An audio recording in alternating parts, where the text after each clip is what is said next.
I'm Woody, 35 years old, and until last month I thought my brother Marcus and I were close despite our 10-year age gap. When he announced his engagement to Amber, I was genuinely happy for them.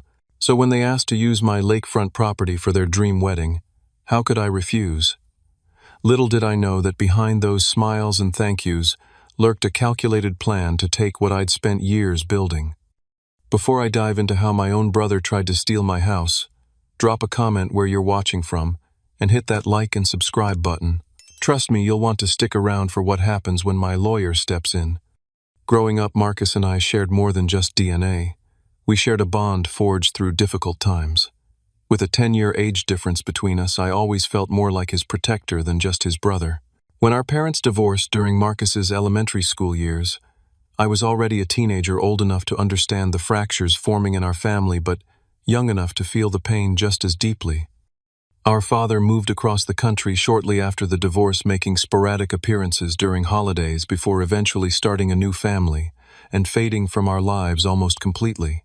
Mom worked 2 jobs to keep us afloat, which meant I often stepped in as the male role model in Marcus's life.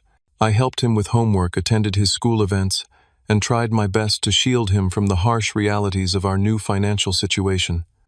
Those early years taught me the value of hard work and financial independence. I started mowing lawns at 14, bagged groceries through high school, and worked night shifts at a warehouse to put myself through college. Unlike some of my peers who partied their way through their education, I graduated with a business degree and minimal student loans. My first job out of college wasn't glamorous, a junior position at a commercial real estate firm with long hours and modest pay. But I absorbed everything, networked relentlessly, and saved every penny possible. By 27, I had enough for a down payment on my first investment property, a small fixer-upper that I renovated myself on weekends and eventually flipped for a healthy profit. One investment led to another, and by my early 30s I had built a respectable portfolio of rental properties across 3 states. The lakefront house wasn't just another investment. It was my reward to myself, my dream home. A 4-bedroom craftsman with floor-to-ceiling windows overlooking Lake Washington private dock and enough land for privacy without isolation. I paid cash for it 3 years ago, after selling my most successful commercial development. Throughout my climb up the financial ladder, I never forgot Marcus. When he graduated high school and got accepted to State University, I covered his textbooks and housing costs. When his car broke down junior year, I helped him finance a reliable replacement. Not because I expected repayment, but because that's what family does. We support each other.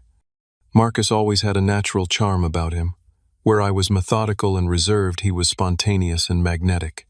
People gravitated toward his easy smile and confident demeanor.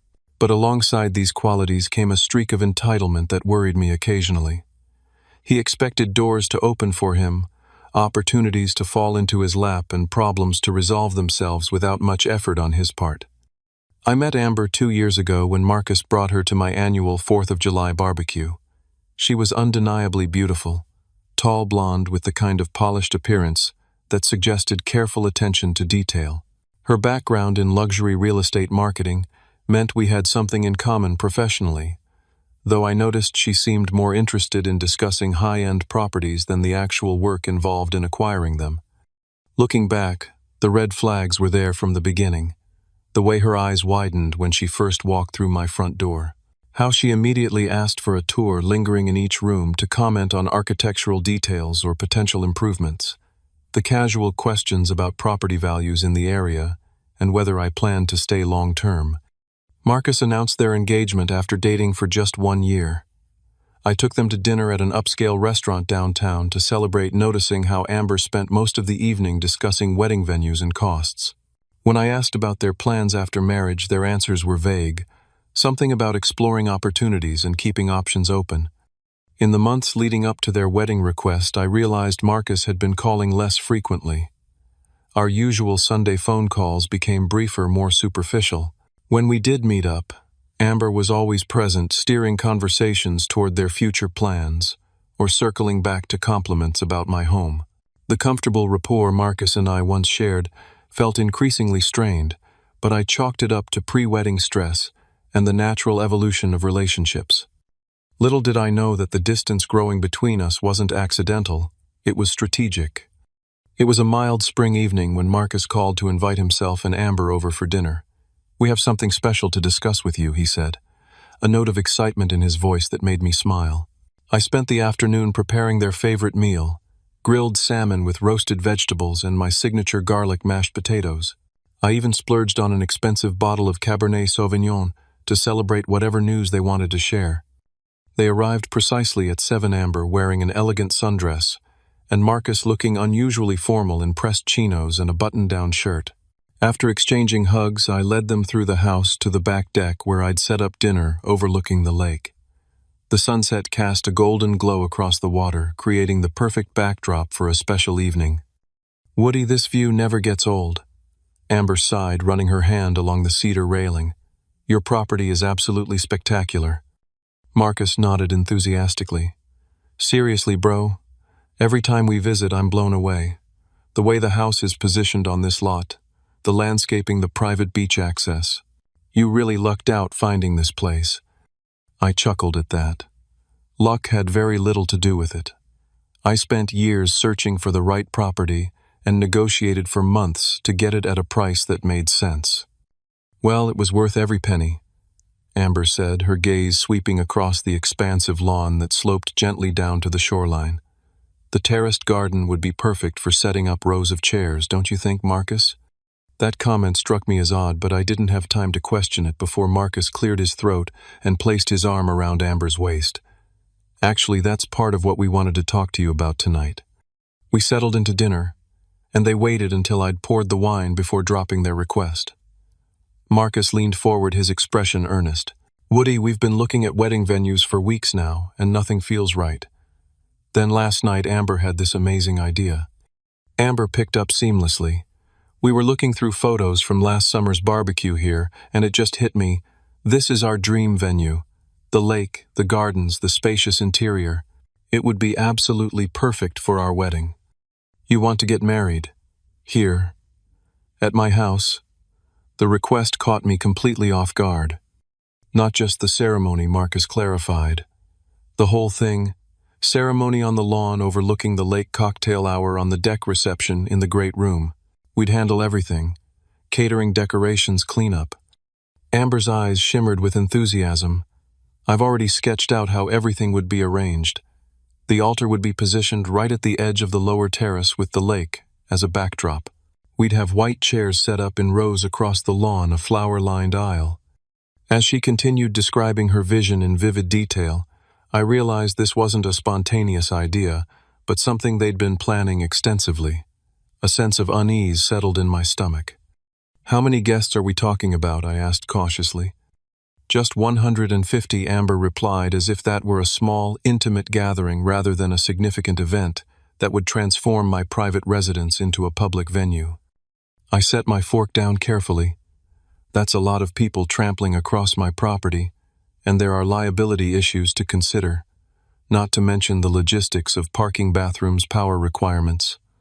Marcus's face fell, instantly disappointment clouding his features. "I thought you'd be happy for us. This is the most important day of our lives." "I am happy for you," I assured him quickly. "I'm just concerned about the practicalities." "We'll handle everything," Amber insisted. "My dad knows a fantastic event planner who can manage all those details."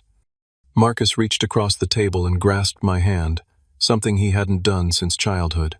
"Woody, you're the only real family I have. Dad's been gone for years, and Mom." He swallowed hard, referring to our mother's passing 3 years ago. "It would mean everything to have our wedding at the place that feels most like home to me." The emotional manipulation was obvious but effective. Our shared grief over Mom's death was still raw, and Marcus knew exactly how to leverage it. I felt my resistance weakening. "When would this be?" I asked. 8 weeks from now, Amber replied promptly. "Saturday, June 25th. So soon? Don't most venues book up a year in advance?" "That's part of the problem," Marcus explained. "We had a venue, but they double-booked and just informed us last week. We've been scrambling to find a replacement." Another red flag I ignored. Their story about a double booking seemed convenient, particularly given how detailed Amber's vision for my property already was. You wouldn't have to worry about anything, Marcus promised. We'd take care of all the arrangements, costs, everything. You could even stay at a hotel that weekend if you wanted some privacy. After another hour of discussion and a second bottle of wine, I reluctantly agreed with clear conditions. They would handle all logistics, to obtain proper event insurance, to be responsible for any damages, and ensure everything was returned to normal by Monday afternoon following the weekend. You won't regret this, Marcus said, embracing me tightly. We'll make sure everything goes perfectly. The initial planning meeting seemed reasonable enough. Amber brought her event planner, Tiffany, who took meticulous notes about the property layout and discussed logistics professionally. We agreed on boundaries, which areas of the house would be accessible to guests and which would remain off-limits. I specified that my home office and master bedroom would be locked during the event, and they readily agreed. But as weeks passed, the scope of their plans expanded alarmingly. What started as a one-day event gradually morphed into a full weekend affair. Vendors began arriving days earlier than scheduled to prepare the space. Landscapers showed up unannounced one Tuesday morning while I was on a conference call. "We're here to modify the garden terracing," the foreman explained when I confronted him. "Miss Amber said you approved the changes last week." I had approved no such thing. When I called Marcus, he brushed off my concerns. "It's just some minor adjustments to make the ceremony space flow better. They'll put everything back exactly how it was, I promise." 2 days later, I returned home from a business lunch to find interior designers measuring my living room and discussing wall colors. "The existing shade is lovely," one woman was saying, "but for the photos, a warmer tone would create a more romantic atmosphere." "Excuse me," I interrupted. "What exactly are you planning to do to my walls?" They looked startled by my presence. "Mr. Marcus approved a temporary color change for the main entertaining spaces," the designer explained. "Just for the wedding weekend. We'll repaint it back afterward." That evening, Amber's parents made their first visit to the property. Harold and Patricia Barrett struck me as calculated from the moment they stepped through my front door. Harold, a retired banking executive, spent more time examining my property than engaging in conversation. Patricia kept making comments like, "This space would be perfect if you just opened up that wall, and I imagine this would be lovely as a nursery someday." After they left, I overheard a conversation that chilled me to the core. I had stepped onto the deck to retrieve some glasses when voices drifted up from the garden below. "It's even better than you described," Harold was saying. "Prime waterfront like this rarely comes on the market." "I told you it was perfect," Amber replied. "Once we're established here, we can make the necessary improvements." "Let's not get ahead of ourselves," Patricia cautioned. "One step at a time. For now, focus on the wedding and making sure everything goes according to plan." I froze, wineglass in hand, as their words settled over me. What exactly were they planning? The following weeks brought an escalating parade of intrusions that left me feeling like a stranger in my own home. Every morning seemed to bring new vendors arriving hours before scheduled appointments, wandering freely through spaces that should have been off-limits. The landscaping crew had completely redesigned my garden layout, removing mature plants I had carefully selected and replacing them with what the head gardener called more suitable wedding foliage. My natural stone pathway was temporarily covered with white gravel that scattered across the lawn with every breeze. The Japanese maple I had planted in memory of my mother was now surrounded by rented topiaries that blocked its view from the house. "The changes are temporary," Marcus insisted when I confronted him, though I noticed he wouldn't look me directly in the eyes. "Everything will be restored exactly as it was after the wedding." Inside was even worse. Interior designers had moved beyond measuring to actually rearranging furniture, creating staging areas in various corners of my home. I returned from a quick grocery run to find my living room furniture pushed against walls to improve flow, and my dining room table completely replaced with a larger rented one. "We need to accommodate the head table for 12, explained the wedding coordinator when I questioned the change. Mr. Marcus assured us this was approved. Marcus had a response for everything. When I discovered paint swatches taped to my walls, he claimed they were just considering options, but wouldn't actually paint without my final approval. When I found window treatment specialists measuring for new drapes, he said they were only getting dimensions for decorative overlays, not permanent changes. Your overreacting became his standard response to my concerns. This is how weddings work. There are a lot of moving pieces and sometimes things get confused in communication. But the red flags were multiplying too quickly to ignore. One afternoon I discovered Amber's parents in my home office, a room specifically designated as off-limits, with a tape measure and notebook. The door was unlocked. Harold explained smoothly, though I was certain I had locked it that morning. Amber asked us to check the dimensions for the gift table. The excuse made no sense, since the gifts would logically be displayed in the main reception area, not tucked away in a private office. Later that same day, I found a business card for a local moving company tucked under my keyboard with a date penciled in for the Monday after the wedding.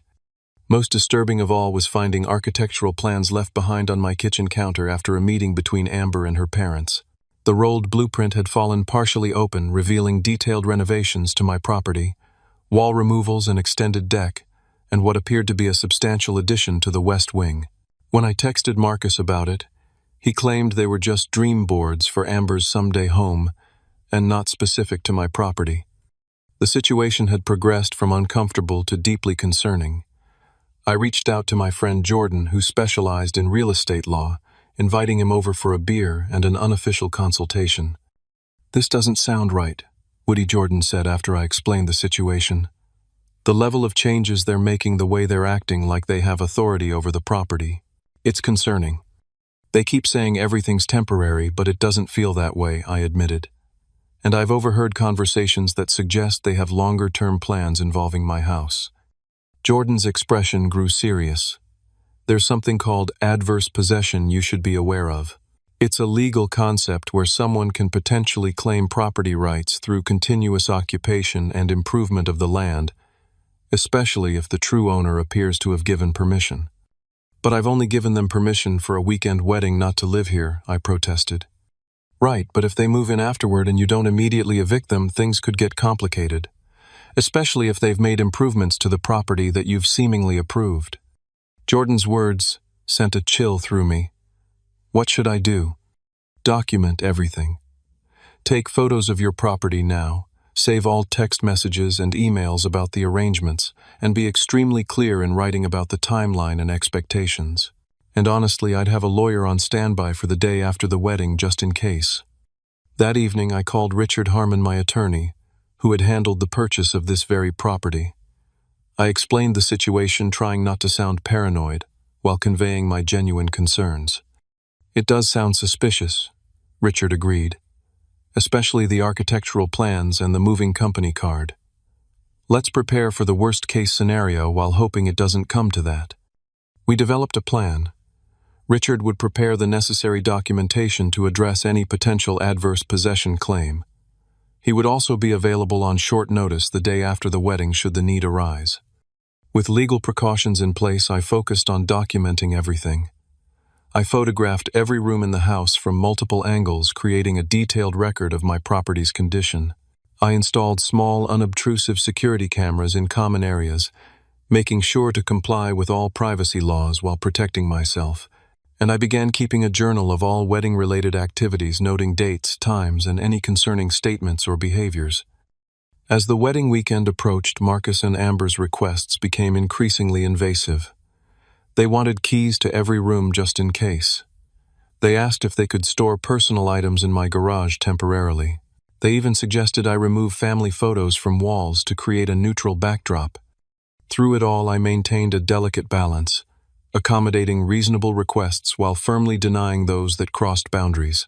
The tension between us grew palpably, with Marcus becoming increasingly frustrated by what he called my rigidity and lack of support. "This is supposed to be the happiest time of our lives," he complained, during one particularly heated discussion. "Why are you making everything so difficult?" "I'm not making things difficult," I replied calmly. "I'm simply protecting my home while still allowing you to have your wedding here." "It's always about property and assets with you," he snapped. "Never about family and what really matters." His words stung, especially given how much I had supported him over the years. But they also hardened my resolve to protect what I had worked so hard to build. The day before the wedding, I packed a bag for my hotel stay, carefully locked my office and bedroom, and took one last look around my home. I couldn't shake the feeling that when I returned, nothing would be the same. As agreed, I checked into the Lakeside Hotel on Friday afternoon, giving Marcus, Amber, and their wedding party full access to the property for rehearsal and final preparations.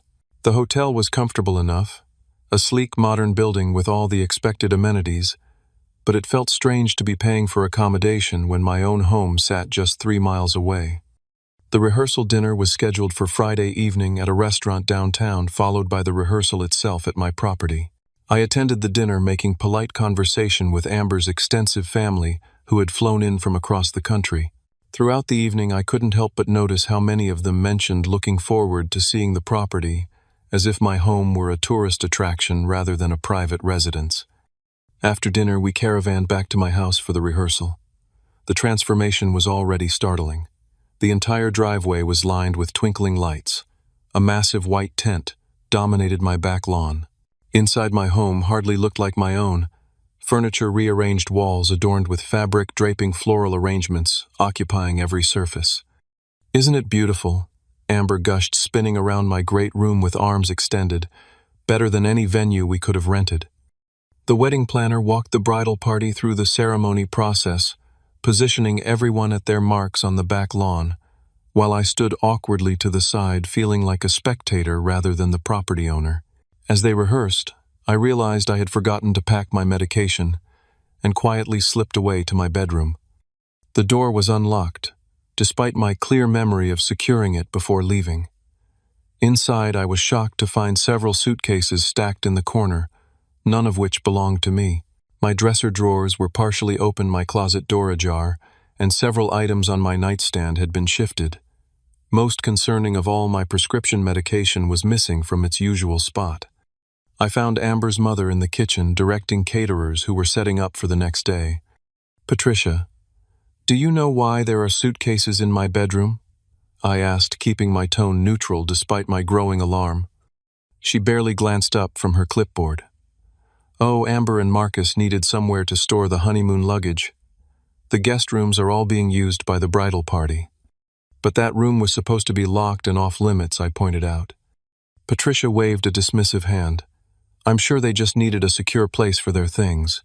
You know how chaotic weddings can be." Rather than create a scene the night before the wedding, I simply relocated the suitcases to the hallway, relocked my bedroom door, and made a mental note to check all locks again before leaving. As I headed back toward the rehearsal, I passed the sunroom where Amber's father was engaged in intense conversation with a man I didn't recognize. They had spread papers across the table, what looked like floor plans and property documents. "The existing foundation can definitely support the addition," the stranger was saying, tracing a line on the document. "But we'd need to check local ordinances about building this close to the shoreline." I cleared my throat loudly as I entered, and both men hastily gathered up their papers. "Woody, just the man we wanted to see," Harold boomed with artificial joviality. "This is Stanley, my architect friend. He was just admiring your beautiful home." "Architect," I echoed. I wasn't aware architectural consultations were part of wedding preparations. Stanley looked uncomfortable. "I should get going. We can continue this discussion later, Harold." He slipped past me with a brief nod. "Just getting some professional opinions on your property," Harold explained vaguely. "Remarkable craftsmanship throughout." The rehearsal wrapped up shortly afterward, and I returned to my hotel with a growing sense of dread. I called Richard to update him on these latest developments. "Take photos of anything suspicious," he advised.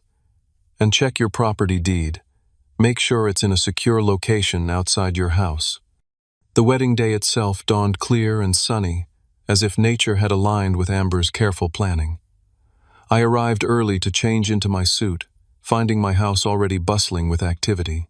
Florists, caterers, photographers, and various members of the wedding party streamed in and out of rooms, treating the space as communal rather than private. I managed to reclaim my bedroom long enough to dress for the ceremony, noting with dismay that someone had clearly been through my things again. The suitcases I had removed had returned, now joined by garment bags and makeup cases. The ceremony itself was admittedly beautiful. White chairs arranged in perfect rows faced the lake with an archway of flowers framing the water view. Marcus looked genuinely happy as he waited at the altar, and Amber was radiant in her elaborate gown as she processed down the aisle on her father's arm. Throughout the service, I tried to focus on the happiness of the occasion rather than my lingering concerns. These were valid fears, I told myself, but perhaps I was overreacting. Perhaps this was simply an elaborate wedding, not a stealth attempt to claim my property. Those reassurances evaporated during the reception. As best man, I was seated at the head table alongside the bridal party. Midway through dinner, Harold stood to offer his toast champagne glass raised high. To Marcus and Amber he began his voice carrying across the great room. May your future in this beautiful home be filled with joy and prosperity. When you first showed us this property, Amber, we knew it was special. Now, as we gather to celebrate your union, we also celebrate the beginning of your new life in this spectacular setting. Murmurs of appreciation rippled through the crowd while I sat frozen in shock. Marcus avoided my gaze entirely suddenly, very interested in adjusting his boutonniere. The maid of honor's toast included an anecdote about Amber finally finding her dream home and her dream husband all at once. The wedding coordinator referred to the Barrett Mills residence when directing guests to various amenities. Even the cake topper featured a tiny bride and groom standing before what was unmistakably my house, complete with its distinctive cedar siding and lakefront dock. During a quiet moment between dinner and dancing, I overheard Amber telling her bridesmaid, "We'll be living here soon. Marcus already has the arrangement worked out with his brother." I slipped away from the reception, retreating to my locked office where I had hidden a spare key. Inside, I called Richard again. "It's worse than we thought," I told him quietly. "They're telling everyone they're moving in after the honeymoon. They've got some scheme planned." "When are they supposed to leave the property?" Richard asked. "They're departing for their honeymoon tomorrow morning. The cleanup crew is scheduled for tomorrow afternoon.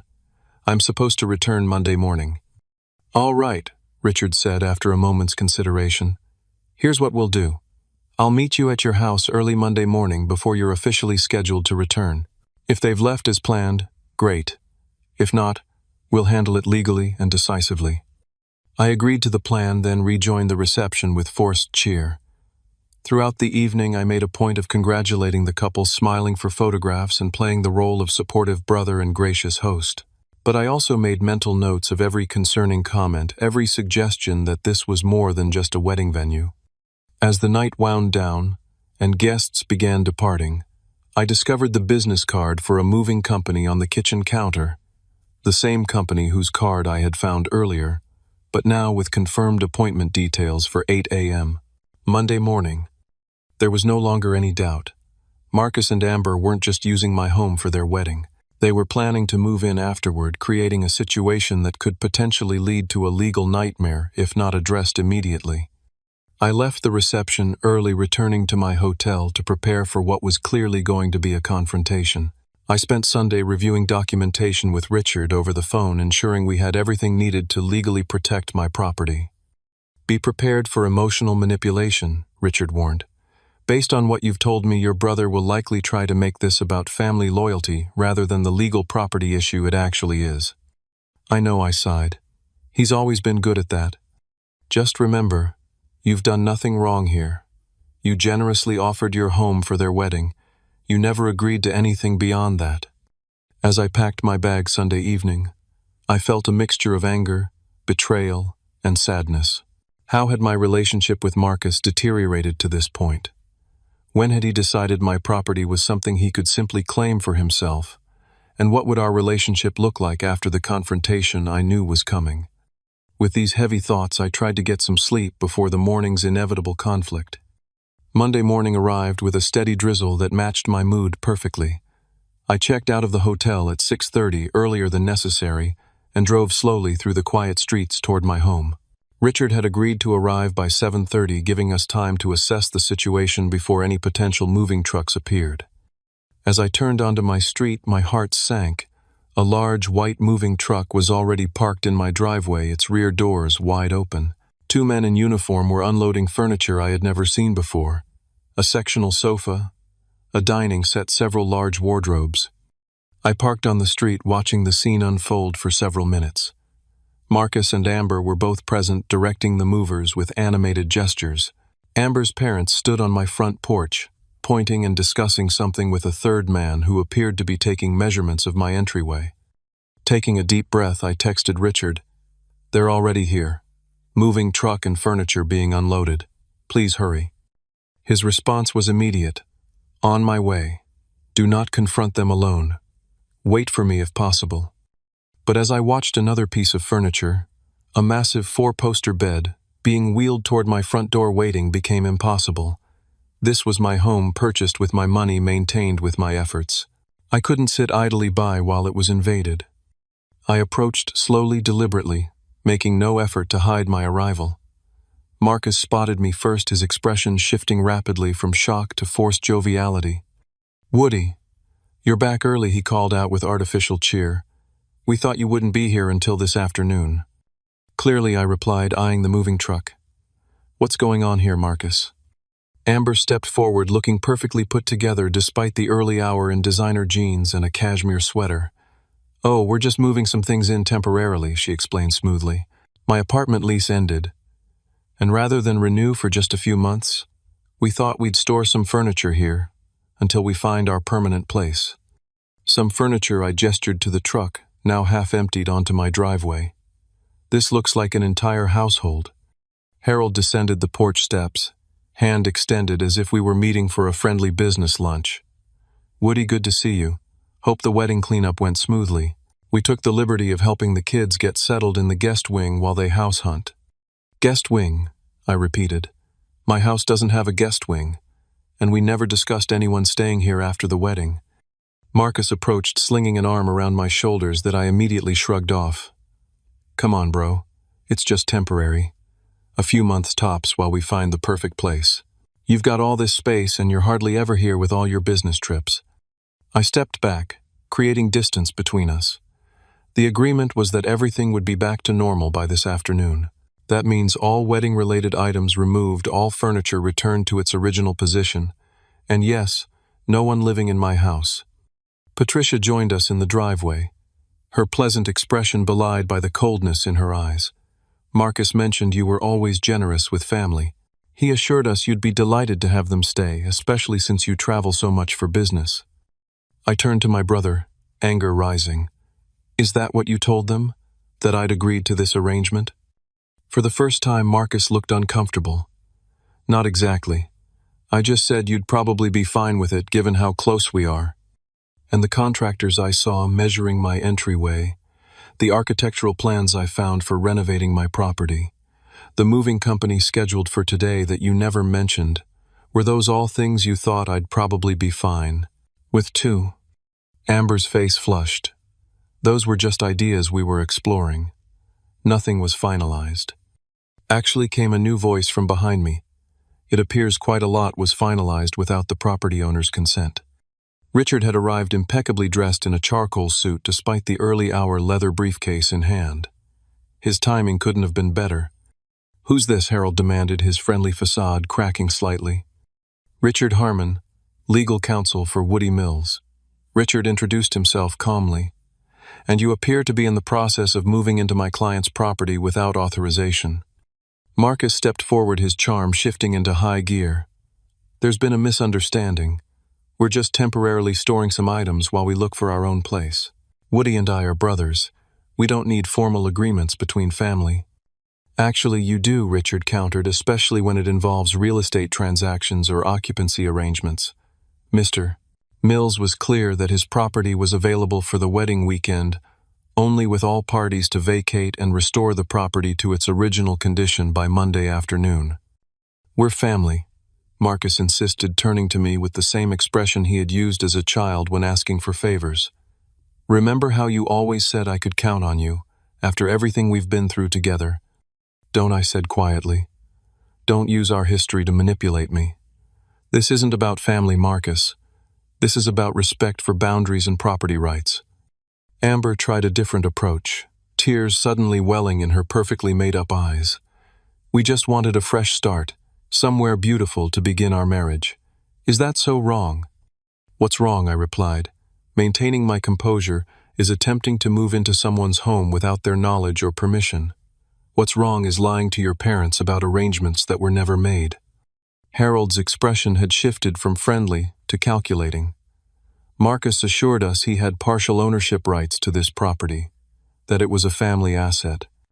Richard immediately opened his briefcase and withdrew a document. I have here the property deed, which clearly shows Woodrow Mills as the sole owner. There are no co-ownership arrangements, no family trusts involved, no legal claim whatsoever for anyone else. Marcus paled visibly.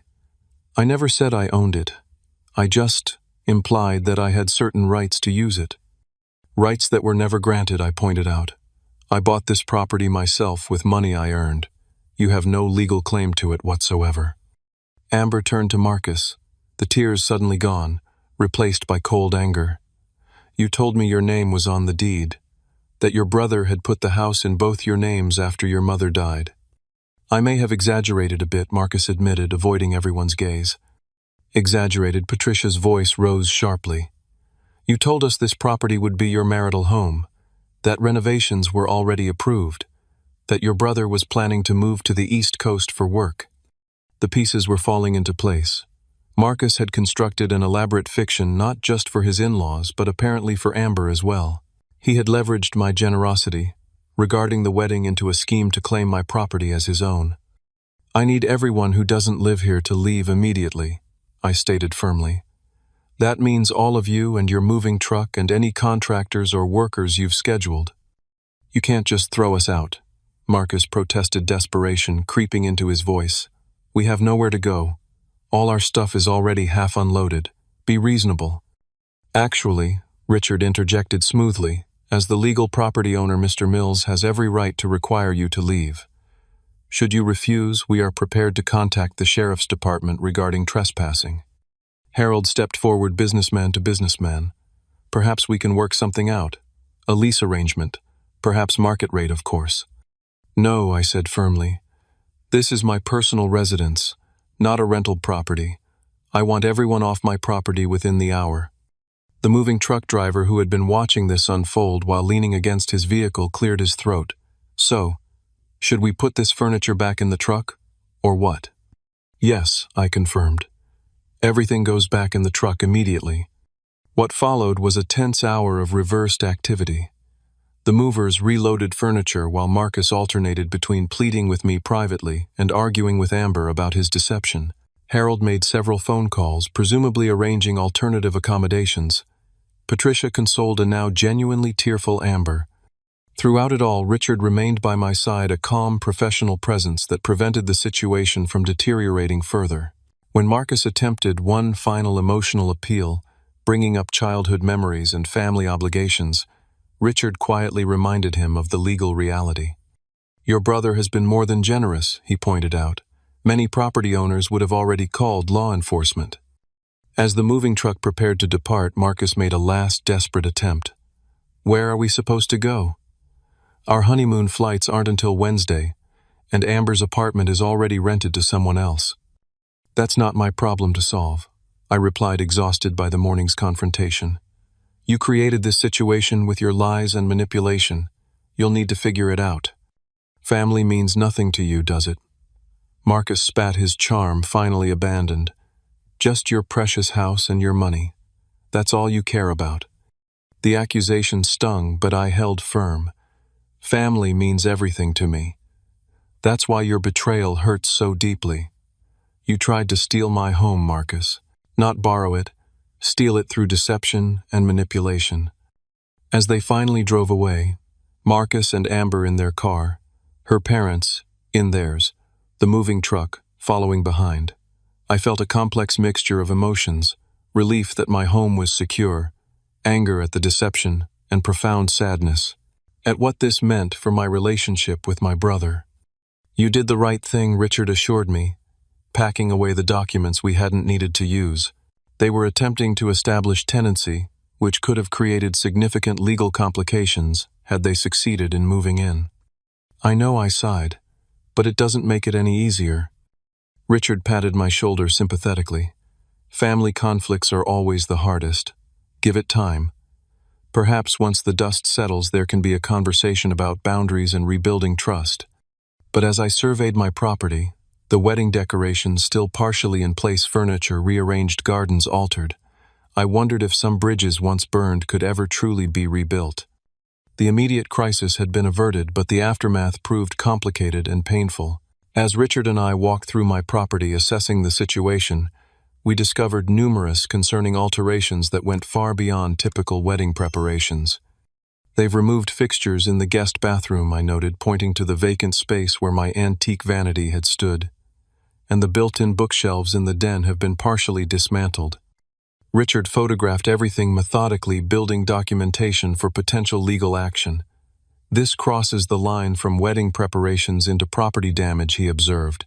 You would be well within your rights to pursue compensation. Most disturbing were the documents we found in the spare bedroom that had apparently been designated as Marcus and Amber's temporary quarters. A folder contained printouts of local zoning regulations, renovation permit applications with my forged signature, and correspondence with contractors scheduled to begin work later that week. They were planning significant structural changes, Richard said gravely as we reviewed the materials, including removing the wall between your living room and den to create an entertainment space and converting your home office into a nursery. A nursery, I echoed. They're not even expecting. According to this design consultation, Richard held up a form they were planning for future family expansion. The scope of their intended takeover became increasingly apparent as we continued our inventory. They had contacted utility companies to transfer services into Marcus's name. They had filed a change of address form for both of them, redirecting mail to my address. They had even enrolled in the neighborhood association as the new owners of my property. Around noon, as we were cataloging these discoveries, the sheriff arrived, not summoned by us, but by Marcus. "I've got a complaint about unlawful eviction," Deputy Collins explained apologetically after introducing himself, "filed by Marcus Mills and Amber Barrett Mills. They're claiming you threw them out of their residence without proper notice." Richard immediately presented the property deed and relevant documentation. "As you can see, this is solely owned by Woodrow Mills. The complainants had permission to use the property for a wedding weekend, nothing more." The deputy reviewed the documents carefully. "Did they have any mail delivered here? Any evidence they were establishing residency?" They attempted to, Richard explained, showing him the change of address forms we had discovered. "But these were filed without the property owner's knowledge or consent, and no mail has yet been delivered to them at this address." After examining all the evidence, Deputy Collins nodded. "This is clearly not an unlawful eviction situation. They never established legal tenancy. I'll update the report accordingly." As he was preparing to leave, Marcus and Amber pulled into the driveway accompanied by her parents and a man I didn't recognize. "That's our attorney," Marcus announced, pointing to the stranger as they approached. "He says you can't just throw us out without proper eviction proceedings." The deputy stepped forward. "I've reviewed the documentation, sir. You were guests, not tenants. The property owner has every right to require you to leave." "But we moved our things in," Amber protested. "We changed our address." "Without permission," I pointed out.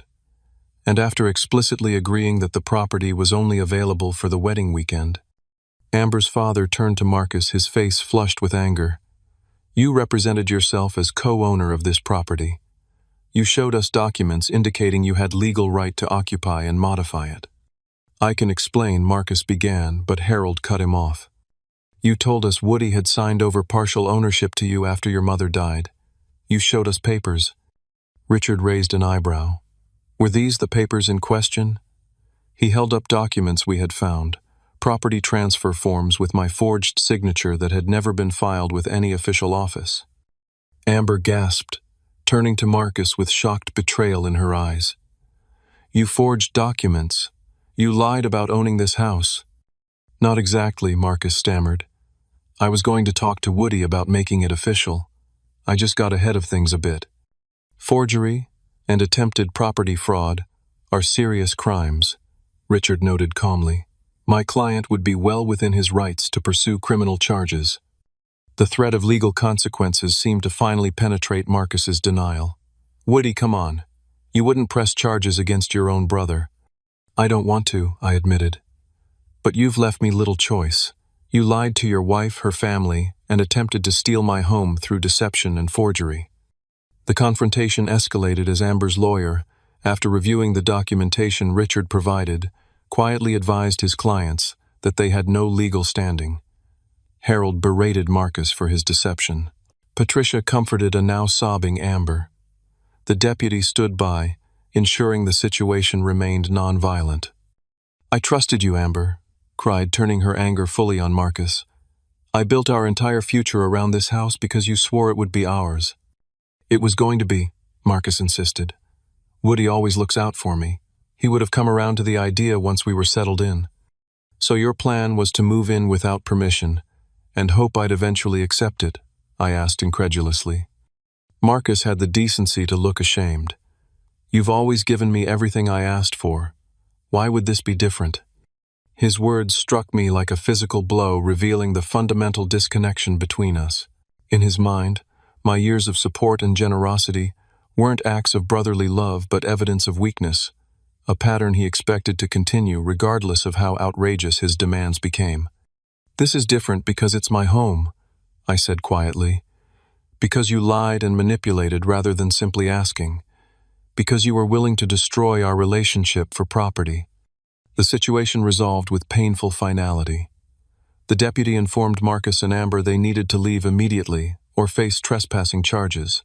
Harold and Patricia, now fully aware of their new son-in-law's deception, arranged for hotel accommodations. The attorney advised them to cease all claims on the property to avoid potential legal repercussions. As they prepared to leave, Amber approached me, her earlier tears replaced by cold dignity. "I'm sorry about your home. I truly believed Marcus when he said this was a shared family property. I would never have participated in this if I'd known the truth." "I believe you," I told her, and I did. She had been misled just as much as her parents had been. Marcus made one final appeal as he headed to their car. "This isn't over, Woody. Family is supposed to help family. Mom would be ashamed of how you've treated me today." "No," I replied firmly. "Mom would be ashamed of how you tried to take advantage of me, of how you lied and manipulated everyone around you, instead of building your own life honestly." As their vehicles disappeared down the driveway, I turned back to my home, damaged, rearranged, but still mine. The relief I should have felt was overshadowed by profound sadness at the realization that my relationship with my only sibling might be irreparably broken. "What happens now?" I asked Richard as we stood in my disrupted living room. "That depends on what you want," he replied. "We could pursue criminal charges for the forgery and fraud attempt. We could file a civil suit for the property damage and emotional distress. Or we could simply document everything, send a formal cease and desist letter, and hope this is the end of it." I sighed heavily, surveying the remnants of the wedding and the aborted move-in attempt scattered around my home. "Let's start with the cease and desist and documentation. I need time to process everything before deciding whether to escalate legally." Richard nodded understandingly. "A reasonable approach. And in the meantime, I suggest changing your locks, upgrading your security system, and being very careful about any further communication with your brother." That evening, after Richard departed, I sat alone on my deck overlooking the lake.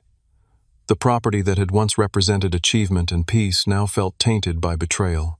As the sun set over the water, I wondered whether the damage done extended beyond physical alterations to the emotional foundation of this place I called home. The weeks following the confrontation brought practical challenges and emotional turmoil in equal measure. My first priority was securing my property against further intrusion. I had the locks changed throughout the house, installed a comprehensive security system with cameras covering all entry points, and even added a secure gate at the driveway entrance. The property damage assessment was sobering. Beyond the obvious rearrangement of furniture and temporary wedding modifications, there were numerous unauthorized improvements that required professional attention to restore. Partially removed walls needed repair, painted surfaces needed restoration, and landscaping changes needed reversal. My insurance agent documented everything meticulously, though he expressed skepticism about coverage since I had technically granted access for the wedding. "Most homeowner policies exclude damage caused by invited guests," he explained apologetically. This falls into a gray area since you permitted the wedding activities. The financial cost was significant but manageable. The emotional toll proved far more challenging to address. My home, once my sanctuary and pride, now contained memories of betrayal in every corner. I found myself startling at unexpected sounds, checking security camera feeds obsessively, and struggling to relax in spaces where the confrontation had occurred. My neighbors proved unexpectedly helpful in piecing together the extent of Marcus and Amber's deception. Ellen Johnson, whose property adjoined mine on the north side, stopped by with a homemade lasagna and concerning information. I should have said something sooner, she admitted as we sat on the deck. But Marcus told everyone he was inheriting the property. Said you were relocating to Boston for a big job opportunity, and had already signed over ownership to him. That explains why no one questioned all the activity, I realized. They thought he had legitimate claim to be making changes. He was very convincing, Ellen agreed. Had all these plans for neighborhood get-togethers he'd host once he and Amber were settled in. Even joined the homeowners association as a prospective resident. Similar stories emerged from other neighbors. Marcus had apparently spent weeks cultivating relationships throughout the community, presenting himself as the soon-to-be owner of my property. He had consulted local contractors about renovations, discussed dock expansion permits with the Lake Association, and even inquired about school districts with families who had children. The scope of his deception was breathtaking, not just in its breadth but in its detailed planning. This hadn't been a spontaneous idea but a calculated campaign to establish himself in my home. 2 weeks after the confrontation, I received an unexpected call from Amber. Her voice sounded strained, lacking the confident polish I remembered. I wanted to apologize properly, she began without preamble. What Marcus did, what we did, was inexcusable.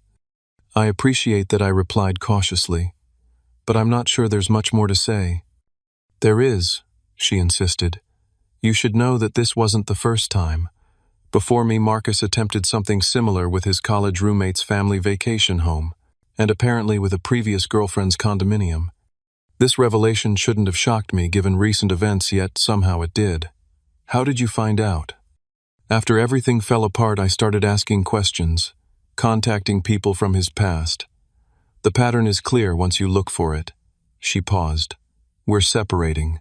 I've filed for annulment based on fraudulent representation. After that conversation, I received a certified letter from Marcus, not an apology but a multi-page justification of his actions that managed to blame me for everything while accepting no responsibility himself. He claimed I had always been selfish with family resources and had forced him to take extreme measures by hoarding wealth. The letter concluded with a threat to contest our mother's will, claiming she had verbally promised him a share of any inheritance I received. The accusation was particularly painful given that I had used a portion of my modest inheritance from Mom to help Marcus pay off his student loans 3 years earlier. The rest had gone toward the down payment on a small rental property that now provided steady income, hardly hoarding wealth by any reasonable definition. My parents got involved next, drawn into the conflict by Marcus's one-sided account. Dad, who had been largely absent from our lives, suddenly reappeared with strongly worded texts about family loyalty. Mom's sister called from Florida, concerned that I had thrown Marcus out on the street, based on whatever version of events he had shared with her. The family fracturing was painful but clarifying. It revealed who was willing to hear both sides of a conflict, and who automatically assumed the worst about me despite years of demonstrated generosity toward my brother. Through it all, I found unexpected support from friends who recognized the situation for what it was. My colleague Patrick invited me for dinner at his apartment and shared a surprisingly similar story about his own sister's attempt to claim his first house through emotional manipulation and selective family communication. It took me years to recognize the pattern Patrick admitted as we talked late into the evening. Always the emergency that only I could solve. Always the expectation that my resources were communal property, while hers were strictly personal. How did you handle it? I asked. Boundaries, he said simply. Clear, consistent, unapologetic boundaries. And therapy. Lots of therapy to work through the guilt and obligation I felt. Taking Patrick's advice, I found a therapist specializing in family estrangement and manipulation. Dr. Thomas helped me recognize patterns in my relationship with Marcus that had roots in our childhood, how I had been cast in the protector role early and had never fully relinquished it, how my financial success had become entangled with feelings of responsibility for his well-being. Supporting family is admirable, Dr. Thomas observed during one session, but enabling harmful behavior isn't support, it's codependency. Real support includes accountability and respect for boundaries. Those therapy sessions provided tools to process the betrayal without being consumed by anger or guilt. I learned to separate my self-worth from Marcus's approval, to recognize manipulation tactics, and to establish healthier boundaries in all relationships.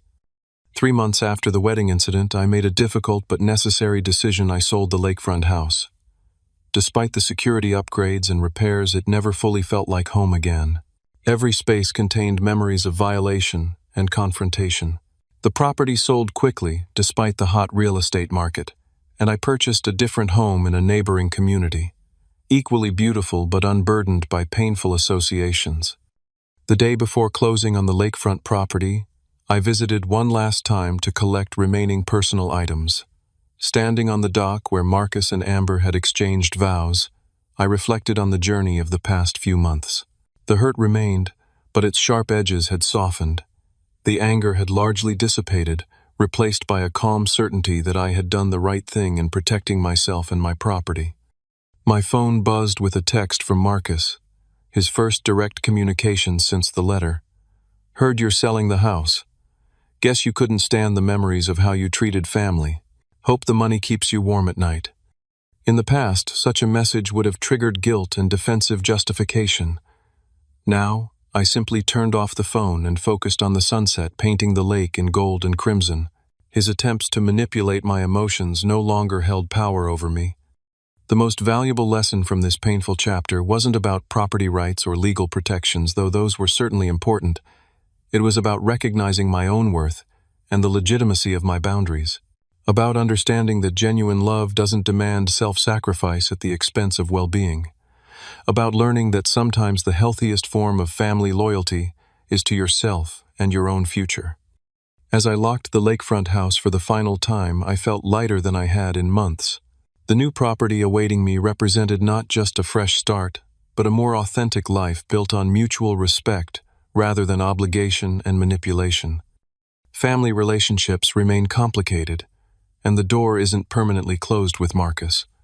Perhaps someday, with proper boundaries and genuine accountability, we might rebuild some form of relationship. But it would need to be one based on mutual respect, rather than exploitation, on genuine care, rather than opportunism. Until then, I'm focusing on creating a home that truly feels like mine, not just legally but emotionally. A place where boundaries are respected, where generosity flows from choice rather than manipulation, and where peace isn't disrupted by the constant anticipation of betrayal. Have you ever had to draw difficult boundaries with family members who felt entitled to your resources? Drop a comment below sharing your experience. It might help someone else navigating similar waters. Don't forget to like this video if it resonated with you. Subscribe for more real-life stories about navigating complex relationships, and share with someone who might need permission to protect their own boundaries. Thank you for listening to my journey. And remember, blood may be thicker than water, but respect is the foundation of any healthy relationship, family, or otherwise.